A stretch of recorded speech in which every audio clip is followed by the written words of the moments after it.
मन्नत की होगी अपने पिताजी के साथ मुलाकात। मन्नत ही करवाएगी अपने पिताजी से बात करके ऐश्वर्या की डील फिक्स। जी हाँ, दरअसल हम बात कर रहे हैं कलर्स टीवी शो मन्नत हर खुशी पाने की जिसका आने वाला एपिसोड अपने साथ ढेर सारी ट्विस्ट एंड टर्न्स लेकर आने वाला है। जहां शो के अपकमिंग ट्रैक में हम देखेंगे कि किस तरीके से भारी मुसीबत में फंसते हुए नजर आती है मन्नत।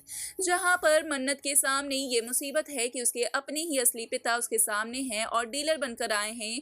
जहां पर मन्नत को अपने ही असली पिता को एक क्लाइंट की तरह खुश करना है और कहीं ना कहीं क्लाइंट की तरह ही डील फिक्स भी करवाना है। ऐसे में मन्नत इस बात से अनजान है कि वो उसके असली पिता हैं, लेकिन इन सब के बावजूद मन्नत के सामने कहीं ना कहीं सच आएगा। यहाँ पर श्रुति सारा सच मन्नत को बताएगी, जिसके बाद मन्नत अपनी सूझबूझ के साथ अच्छा प्रदर्शन करती है और अपनी काबिलियत के हिसाब से ही कहीं ना कहीं डील क्रैक करती है। हालांकि मन्नत के सामने जब ये सच आता है तो मन्नत हैरान रह जाती है, अपने पिता से पहली बार मिलकर काफी ज्यादा खुश होती है। और इन सब बातों से फिलहाल ऐश्वर्या भी अनजान है। ऐश्वर्या भी सिर्फ और सिर्फ उस शख्स के साथ डील फिक्स करना चाहती है, लेकिन ऐसे में जब ऐश्वर्या के सामने ये सच आएगा कि मन्नत और उसके असली पिता की मुलाकात हो चुकी है, और तो ऐसे में ऐश्वर्या काफी ज्यादा डर जाएगी। उसे लगेगा कि दोनों के बीच में कोई बड़ी डील हुई है, दोनों मिलकर ऐश्वर्या को ठगने की कोशिश कर रहे हैं।